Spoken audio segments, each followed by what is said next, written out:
Ce soir, nous en sommes conscients que nous sommes dans la présence du Seigneur, puisque lui-même a dit « Deux ou trois réunis à mon nom ». J'aime cette expression « je suis avec vous ».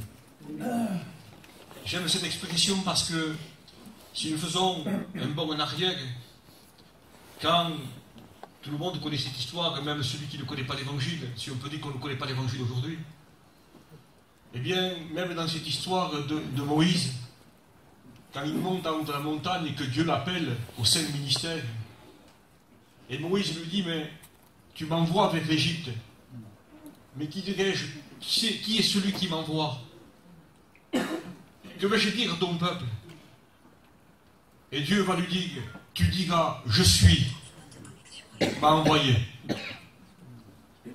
Alors, ce qui revit mon cœur ce soir, c'est de savoir que je suis est au milieu de nous ce soir. Amen.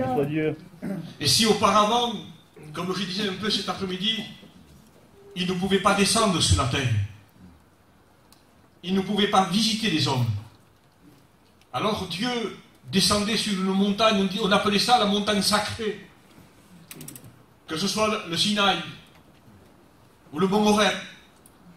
C'était un endroit où Dieu pouvait descendre. Mais les hommes ne pouvaient pas monter en haut de cette montagne. Et même quand la nuée couvrait la montagne, il était interdit même de s'approcher et de la toucher. Parce que sous peine de mort. Parce que Dieu est trop saint.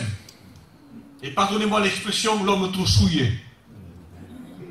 Alors, il n'y avait que cet endroit où Dieu pouvait descendre. Et dans son amour, il a appelé l'homme à monter. Pour l'envoyer avec un message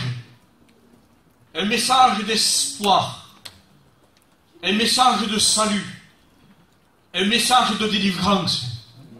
Permettez-moi de vous dire que tout message qui vient du ciel est un message d'amour, de grâce, de bienfait, de faveur pour tous les hommes.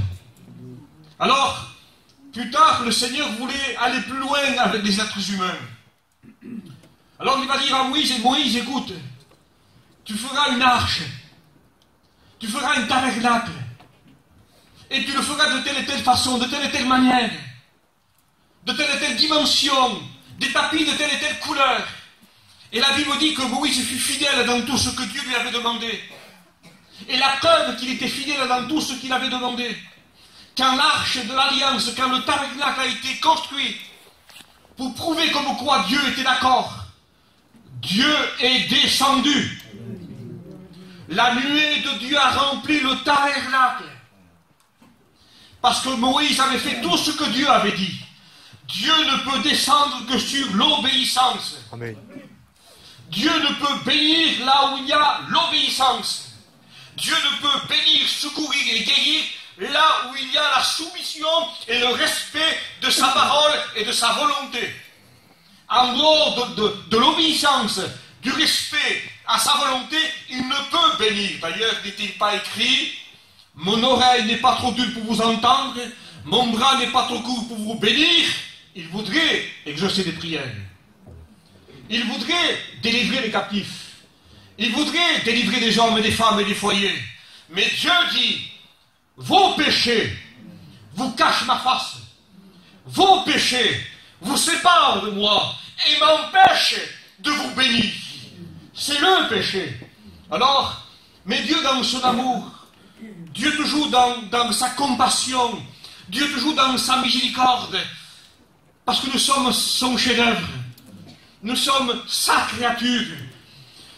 Marie qui avait, dans la création des 6 jours, c'était merveilleux, mais le couronnement de la création, ça a été l'homme. Il le forma de la poussière de la terre. Et pendant qu'il a formé l'homme de la poussière de la terre, il souffla dans ses narines un souffle de vie, et il devient un être vivant. Permettez-moi de vous dire cette vérité aussi. Comme on disait cet après-midi, le corps vient de la terre. C'est pour cela qu'il est dit, tu es poussière, tu retourneras à la poussière. Mais l'âme et l'esprit est immortel, ne meurt jamais. Pourquoi? Parce que c'est une partie de lui. Nous sommes une partie de lui. L'âme, l'esprit, il souffla dans ses narines et il devient une âme vivante. C'est immortel, c'est pour cela qu'à la mort, le corps retourne à la terre, mais l'âme, l'esprit quitte le corps pour rentrer dans l'éternité. Retourne à Dieu, dit la Bible, mais pour passer en jugement, parce qu'il doit passer l'éternité quelque part. Et l'amour de Dieu, la compassion de Dieu, la miséricorde et la patience de Dieu a voulu toujours s'approcher des hommes. Alors Dieu a dit à Moïse, et Moïse l'a accompli, et la nuée de Dieu a rempli le tabernacle. Et c'était un endroit particulier, c'était là où Dieu se tenait, c'était sa joie, c'était son bonheur, c'était d'être avec les hommes. Et il y avait une distance entre le tabernacle et le peuple. Et on ne s'approchait pas n'importe comment de là. On ne faisait pas n'importe comment. On pouvait mourir. Même le sacrificateur ne devait pas rentrer n'importe quand. Il ne devait pas s'approcher n'importe comment. Parce que Dieu est saint. Dieu est amour.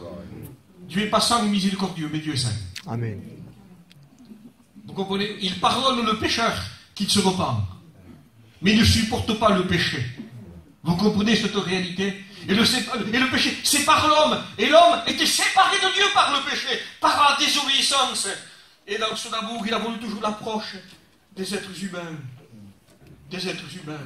Plus tard, il va faire en sorte, un homme de Dieu va ressentir un désir, en disant, nous habitons, nous avons des demeures lambrissées dans des palais, mais l'arche de l'Alliance, elle est sous une tente.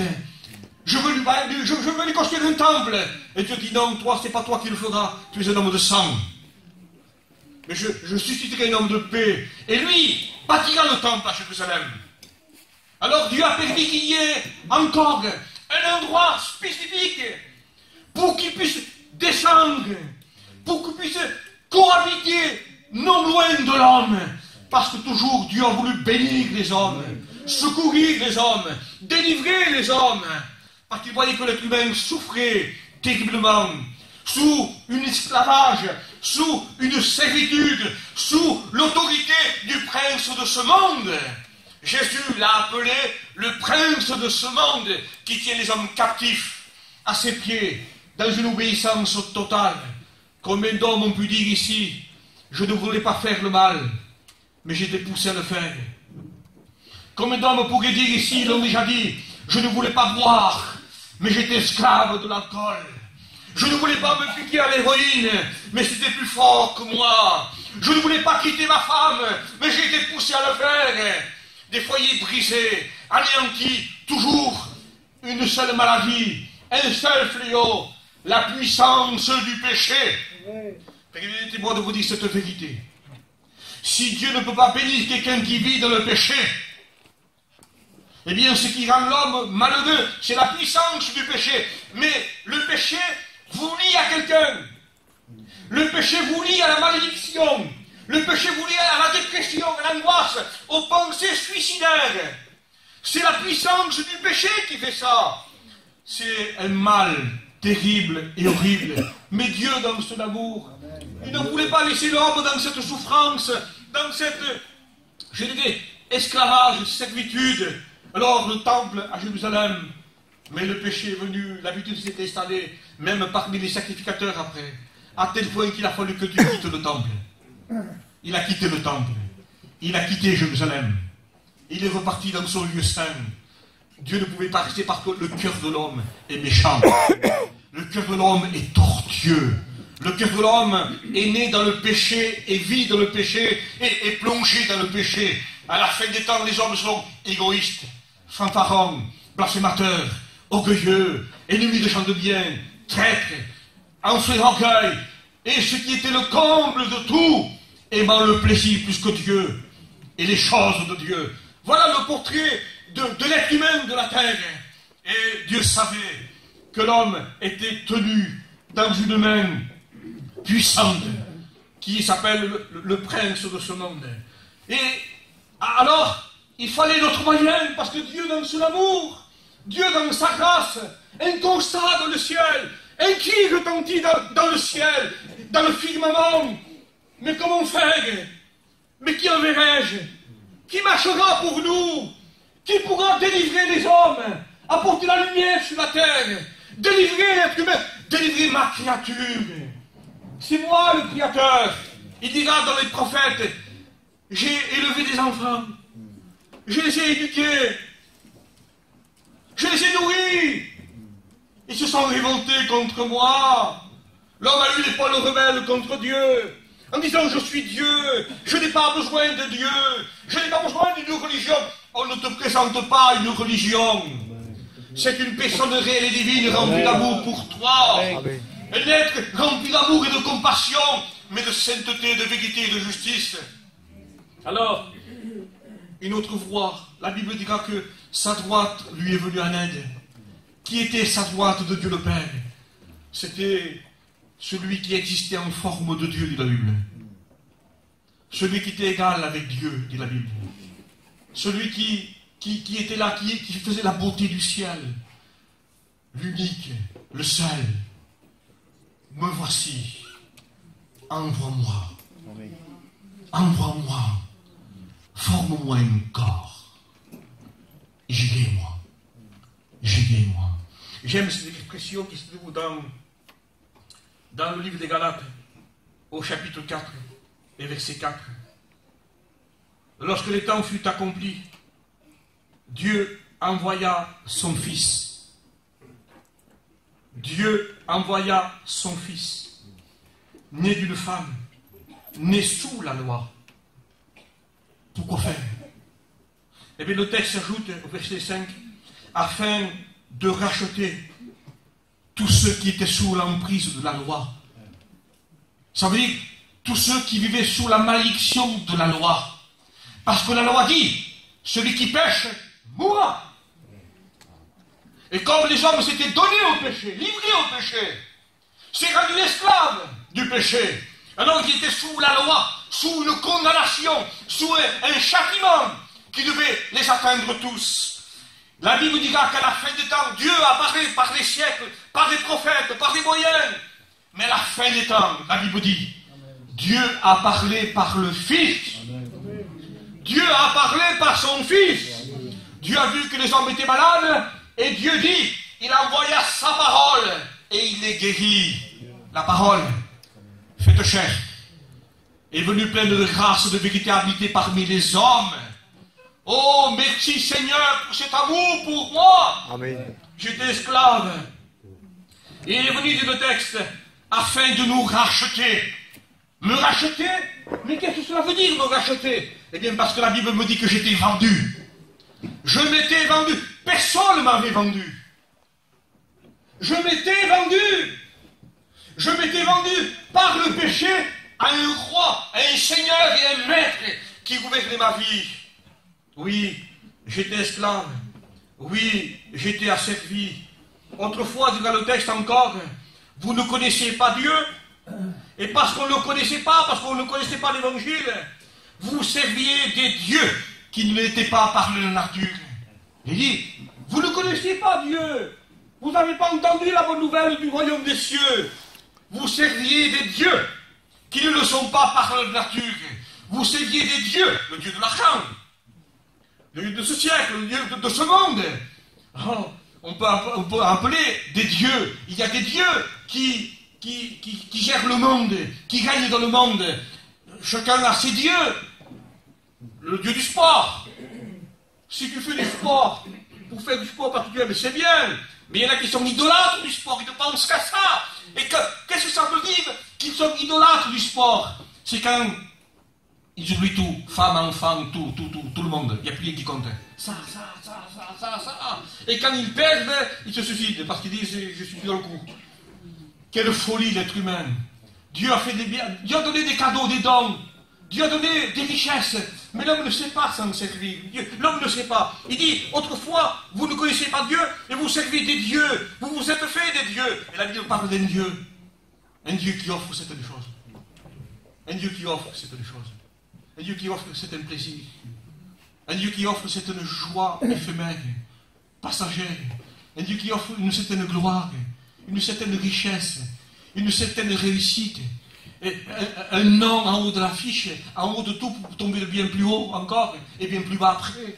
Le monde est trompé, le monde est séduit. Ça, c'est le rôle du prince de ce monde. Et il dit, il a envoyé son fils pour me racheter. Oui, parce que j'étais vendu. Et la Bible dira que c'est pour rien que vous vous êtes vendu.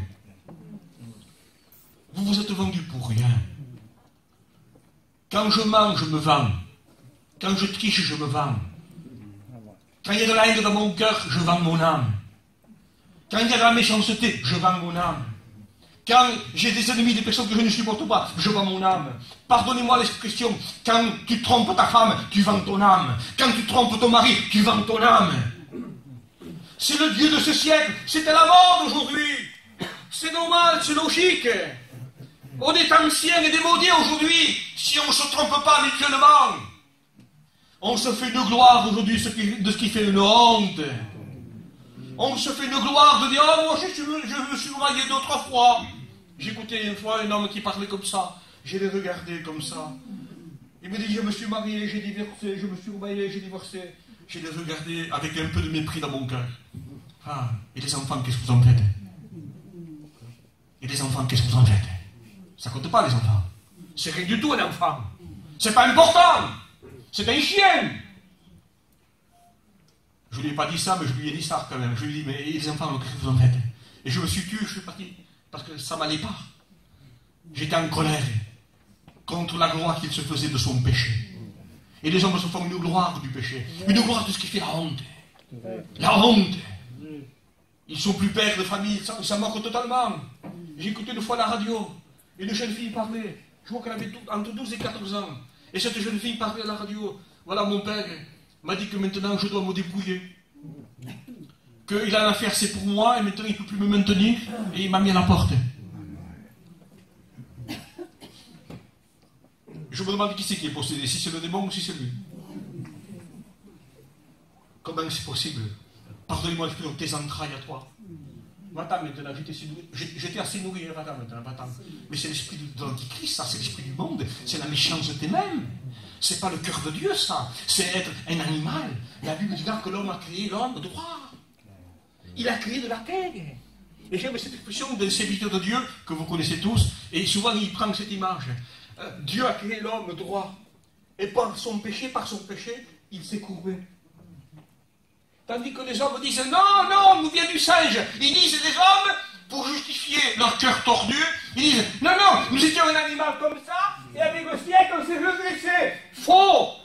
Oui. Dieu t'a créé droit. Amen. Mais le péché t'a courbé. T'as avéli. Oh, rougis de ton péché, honte. Mais Dieu, dans son amour, il veut faire voir que les hommes se sont vendus. Mais ils se sont vendus à un être terrible, horrible et effroyable.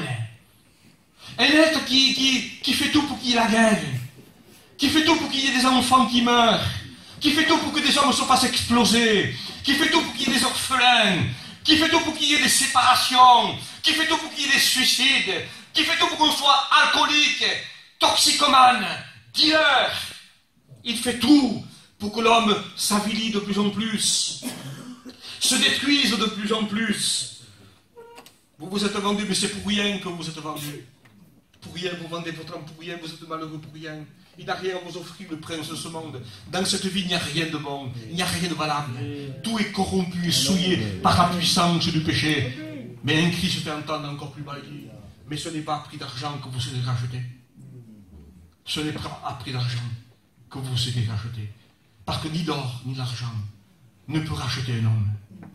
Ça veut dire que ni l'argent ni l'or ne peut anoblir un homme, ne peut redresser un homme, ne peut redresser une femme, ne peut restaurer un foyer, ne peut délivrer le toxicomane ou le dealer, ou le voleur. Il ne peut pas se transformer ni avec de l'or ni avec de l'argent. Mais quand il dit, ce n'est pas le prix d'argent, c'est par le prix que moi je vais payer. C'était le but de Dieu. Et quand il dit, quand le temps fut accompli, Dieu a envoyé son Fils pour racheter les êtres humains. C'est ce que je voulais dire. Il voulait l'approche de Dieu, le tabernacle de l'Israël, le temple à Jérusalem. Et après, le Fils de Dieu lui-même est venu. Parce que l'homme ne pouvait pas s'approcher de Dieu par sa vie. à cause de son péché. Dieu, dans son amour, a quitté sa royauté, a quitté sa divinité, a quitté son ciel de gloire pour venir comme un simple homme sur la terre. Et pour prouver comme quoi il était homme, il a connu la faim, il a connu la soif, il a connu la souffrance, il a connu la douleur. La Bible dit qu'il a été tenté en toutes choses, dans tous les domaines, afin de pouvoir secourir celui qui passe par le même chemin, pour pouvoir le secourir. La Bible dit qu'il a connu tout ce que l'on peut connaître. Il a été tenté en tout, mais il n'a jamais failli. Amen. Et malgré tous les miracles, non, ce n'est pas prix d'argent que Dieu nous a rachetés. Ce n'est pas par de l'or, ni par de l'argent, ni par nos propres œuvres. C'est par le moyen de son Fils. Car Dieu a tant aimé le monde qu'il a donné son Fils unique, afin que quiconque croit en lui ce soir ne meure pas dans son péché, mais reçoive la vie éternelle.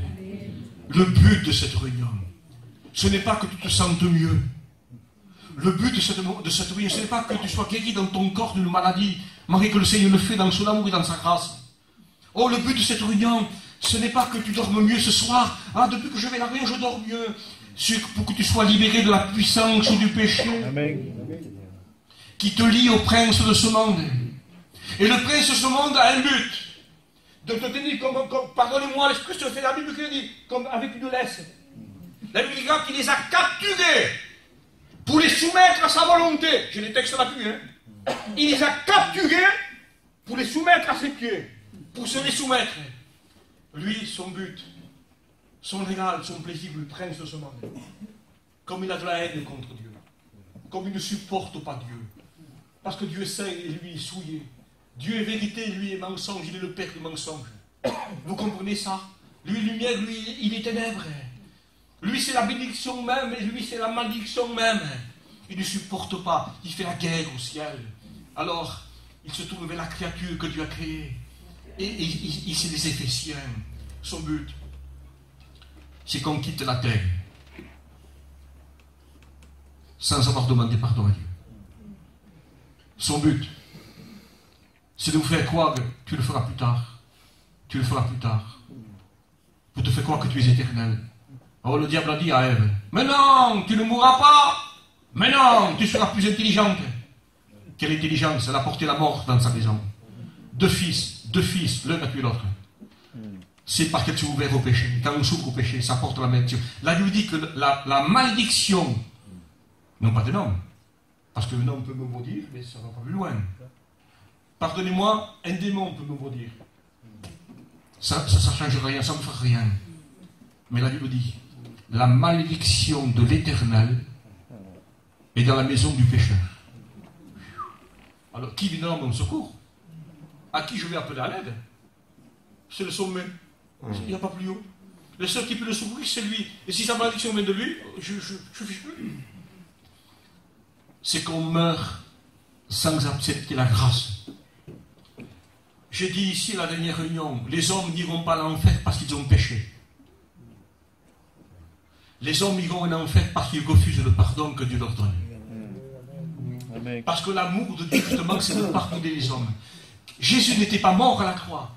Il n'avait pas versé son sang qui disait à la femme, tes péchés te sont pardonnés. Il était déjà venu apporter un message de grâce, un message de pardon pour les hommes. On peut s'en sortir. Amen. On peut se dégager du filet de nos douleurs. On peut sortir des ténèbres. Amen. On peut sortir de la puissance qui règne sur l'être humain par le péché. Amen. Tu n'as qu'à te tourner vers lui. Amen. Il a envoyé son Fils sur la terre. Et pour prouver comme quoi il avait le moyen de pardonner les péchés.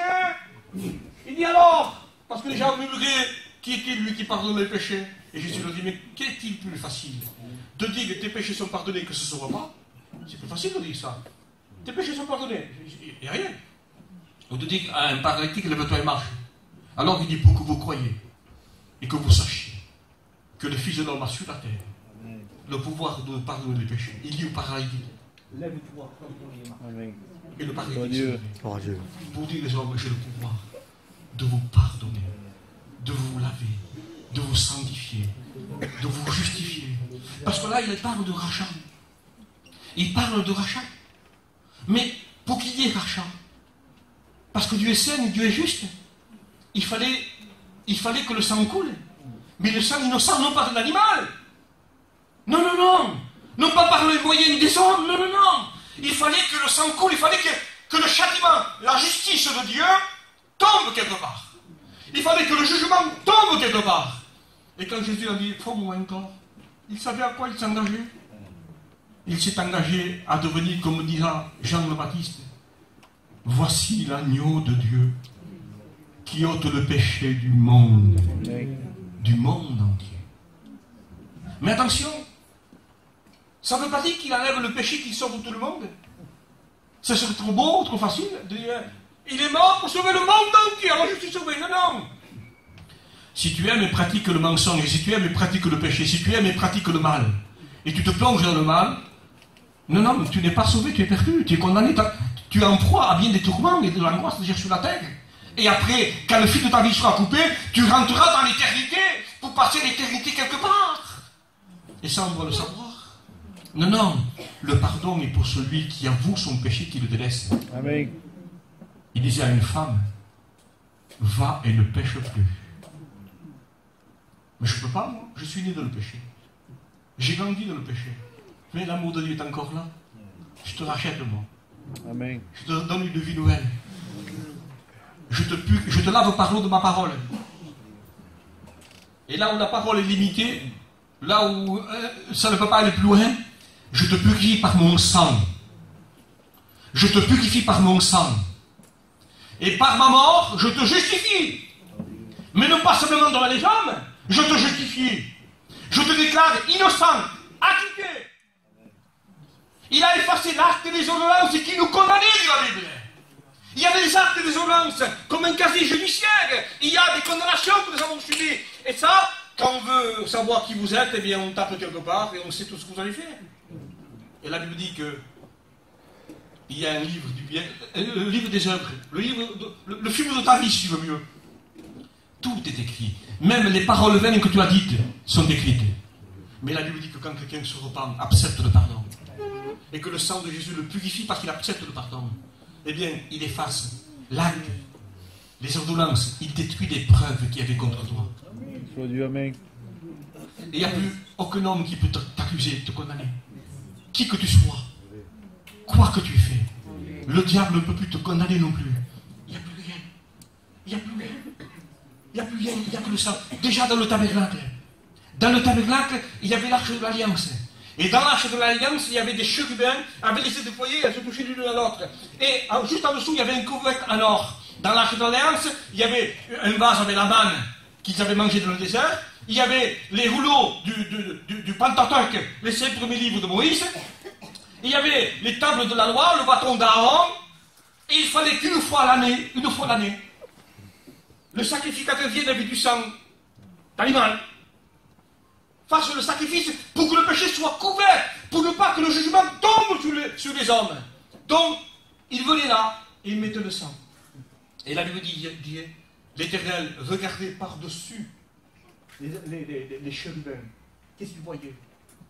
Il voyait le sang. Ça veut dire, qu'est-ce que ça voulait dire déjà ça? Ça veut dire que dans l'arche, il y avait la parole. Et la parole dit, celui qui pêche mourra. Le salaire du péché, c'est la mort. Vous comprenez? La Bible me dit, celui qui pêche est du diable. Donc, ça me concerne. C'était moi, ça. Mais quand il y avait le sang sur le couvercle, Dieu, en regardant, ne voyait plus les commandements qui me condamnaient, les actes et les ordonnances qui me condamnaient, il voyait le sang. Amen. Et parce qu'il voyait le sang, sa justice était satisfaite. Donc il ne frappait personne. Mais l'homme a pris par habitude de ça. Pardon, Seigneur. On commence. Pardon, Seigneur. Un siège. Un euro. Et je fais ce que je veux. Une œuvre. Un don à l'église. Un don par-ci, un don par-là. Un apaise conscience. Et l'homme est vautré, se vautre constamment dans le péché. Non, il dit, ça suffit. Je veux ôter le péché du cœur. Amen. Et pour enlever le péché du cœur, il faut que je donne un cœur nouveau. Et pour enlever le péché de l'être humain, il faut que je donne un esprit nouveau. Il faut qu'il naisse de nouveau. Amen. Combien de fois nous n'avons pas dit si on pouvait recommencer notre vie et savoir tout ce que je sais, Il y a beaucoup de bêtises que je n'aurais pas faites. Combien de fois on l'a dit, ça, surtout des vieux? Combien de fois on l'a dit? Et si on pouvait commencer l'histoire de l'humanité avec tout ce qu'on sait, eh bien, si j'aurais été Adam, je n'aurais pas péché. Mais c'est possible de revenir à cette époque-là, de cette façon, comprenez-moi. Ce que je veux vous dire, ça veut dire que ce soir, ici, tu peux être une nouvelle Adam. Amen. Et une nouvelle Ève. Qui n'écoute plus la voix du serpent. Amen.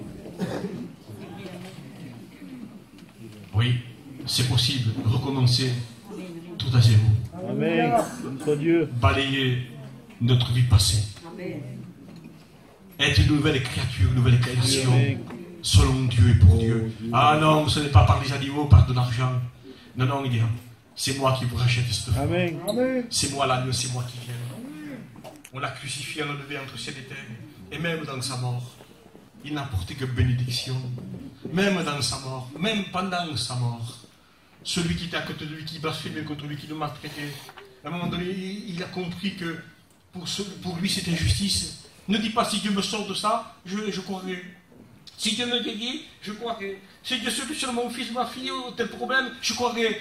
Ne joue pas, ne marchande pas. Ne marchande pas comme un marchand de tapis. Ne marchande pas avec les choses de Dieu. Tu es pécheur et privé de la gloire de Dieu. Et si tu meurs, tu vas en enfer pour toute l'éternité. Et cet homme a pris conscience. Il a entendu les 7 paroles que Jésus a prononcées sur la croix. J'ai soif. Il a prononcé d'autres paroles. Et c'est la parole qui est le chef-d'œuvre, la conclusion.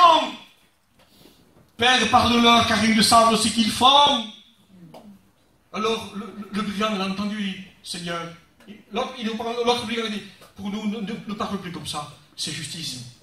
C'est justice par où j'ai passé. C'est justice par où tu passes. Tu as eu des problèmes. Tu as fait de la dépression. Tu as été peut-être malade.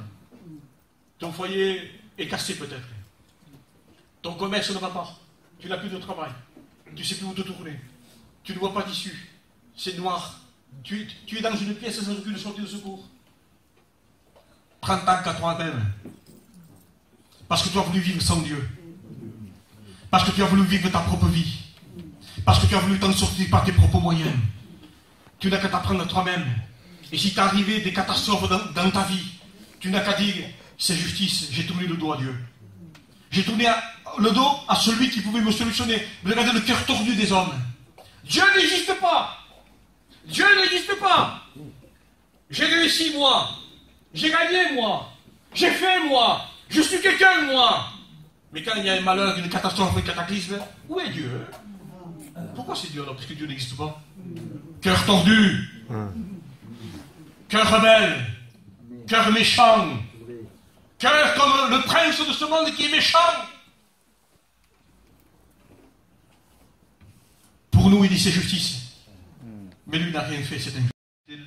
Ce moment, après, 1 heure après, c'était fini. Il était rentré dans l'éternité. Le fil de sa vie était coupé. Et l'âme et l'esprit quittaient le corps. Et allaient dans un endroit de tourment, comme dira l'évangile de Luc, chapitre 19, et verset 16. Dans un lieu de tourment et d'angoisse pour toute l'éternité. Mais l'autre, quelle réaction il a eu? Souviens-toi de moi. Et Jésus lui a dit, aujourd'hui même, mon Père, qui ne sorte que cet homme. Quelle grâce, quel amour, Dieu. Amen. Quel amour, Dieu. Je te le dis en vérité, aujourd'hui même, tu seras avec moi dans le paradis. C'est la grâce. Amen. C'est le don. C'est pour ça qu'on dit, qui que tu sois, quoi que tu aies fait, c'est l'amour de Dieu. On ne comprendra jamais, nous, l'amour. On ne comprendra jamais. Un brigand qui a fait des 400 coups, qui a même, au moment de mourir, le parfait, mais parlement encore de lui. Eh bien, l'amour est là, la grâce de Dieu. Même en mourant. Même en mourant. Même quand il a dit, Père, entre tes mains, je remets mon esprit, il ne pouvait pas mourir, parce qu'il n'avait pas péché, lui. Il avait pris nos péchés sur lui, sur son corps, comme une victime expiatoire. Vous comprenez ça? Mais pas en lui. Le péché n'était pas en lui. Il était le saint des saints. Vous comprenez? C'est pour cela qu'après, quand il a été mis dans le tombeau, et qu'il est ressuscité le 3e jour, il est monté vers la gloire, vers le véritable tabernacle éternel, avec, la Bible dit, avec son propre sang, en disant, Père, j'ai payé pour la race humaine. Maintenant, ils peuvent se repentir, se convertir et naître de nouveau et rentrer dans ta présence. J'ai accompli. Amen. Et alors là, il est revenu, Jésus, ressuscité.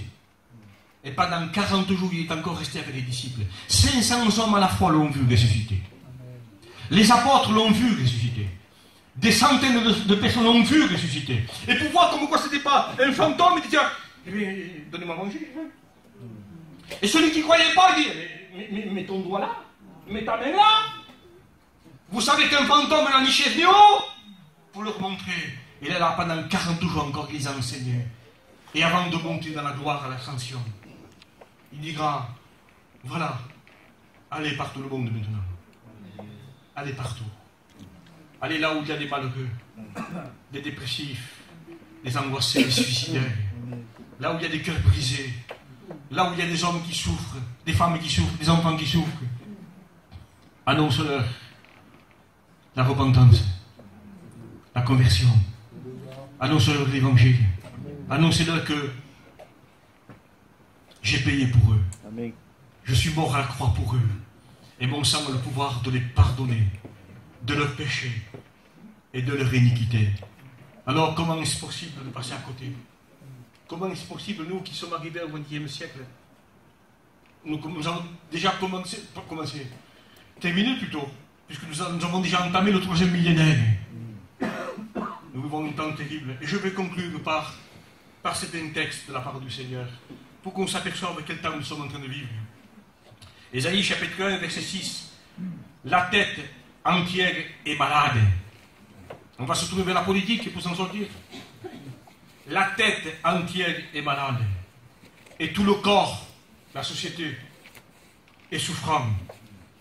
De la plante du pied, en bas, allez, c'est nous, les pauvres gitans. En bas, de la plante du pied, en bas de l'échelle, à la tête. Rien n'est en bon état. Tout n'est que blessure, contusion et plaies vives, plus ouvertes, qui n'ont pas été pensées ni bandées. Ésaïe 24, verset 5. La terre est profanée par ses habitants.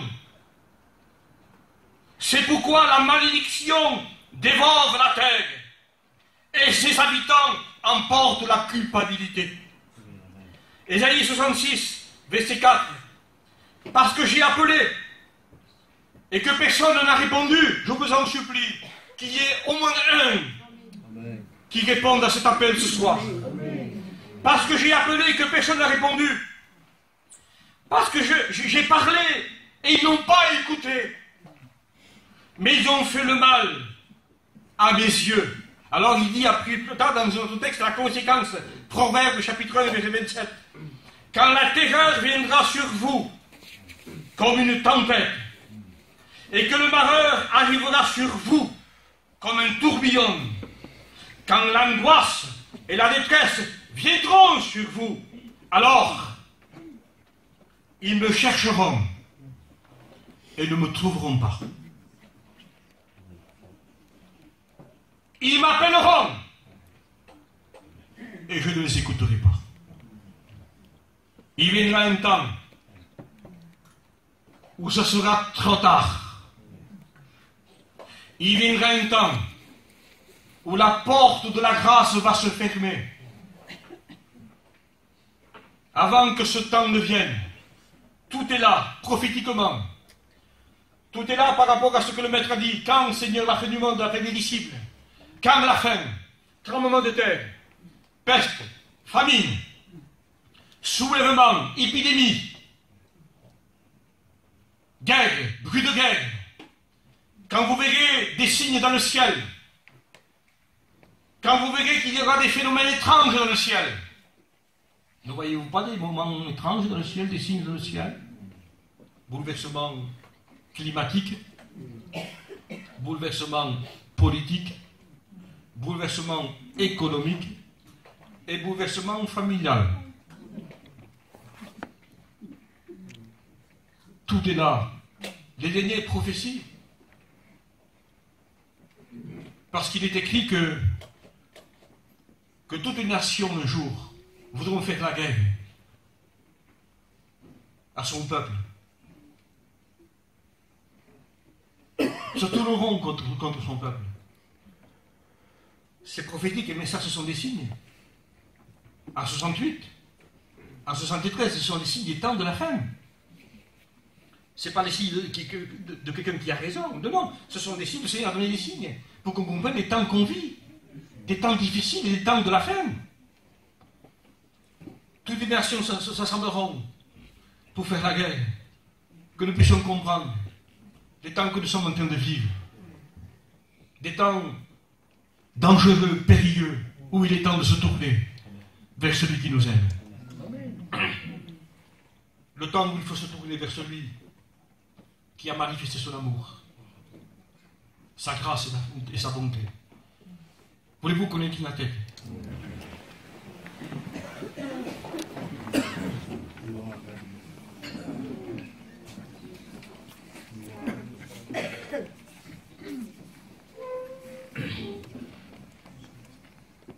Il y a des ordres politiques, économiques et climatiques dans tous les domaines.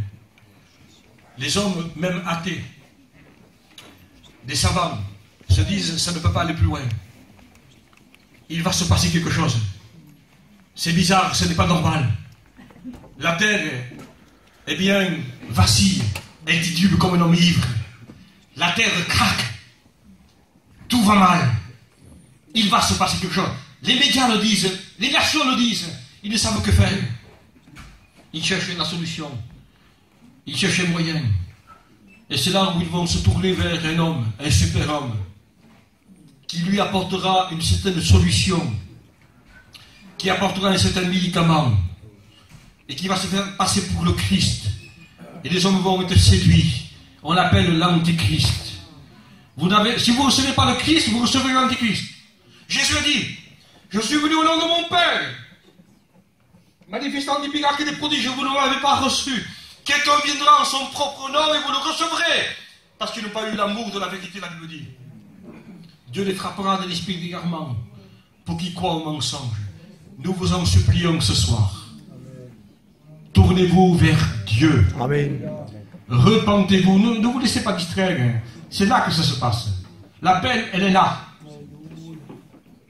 Dieu vous aime. Je comprends le texte. Que les hommes diront un jour, cachez-nous, montagne tombée sur nous, cachons-nous, cachez-nous de celui qui est assis sur le trône et de la colère de son agneau, cachez-nous. Vous le comprenez? Je l'ai dit dans la dernière réunion. Pourquoi il dit cachez-nous de celui qui est assis sur le trône? C'est Dieu qui est assis sur le trône. Ils connaissent le texte qui dit qu'à Dieu a tant aimé le monde, qu'il a donné son Fils unique. Et Dieu peut dire, qu'as-tu fait de mon Fils? Qu'as-tu fait de la grâce et du pardon que je t'ai offert? Qu'as-tu fait? Et de la colère de l'agneau? Parce qu'il vient bientôt. Il mettra ses pieds sur la montagne des Oliviers. La montagne des Oliviers se fendra en deux. Au nom du Seigneur Jésus-Christ, il va venir bientôt pour rendre à chacun selon leur œuvre. À moi dit la vengeance, dit cet agneau. À moi la colère. À moi le châtiment. Tous ceux qui n'ont pas voulu que je règne sur eux, tous ceux qui ne m'ont pas accepté comme sauveur et comme Seigneur et Maître, seront liés, dit la Bible, et jetés dans les temps de feu de soufre, qui est la deuxième mort, la seconde mort, avant qu'il ne soit trop tard. Acceptez-le comme Maître et Sauveur dans votre vie.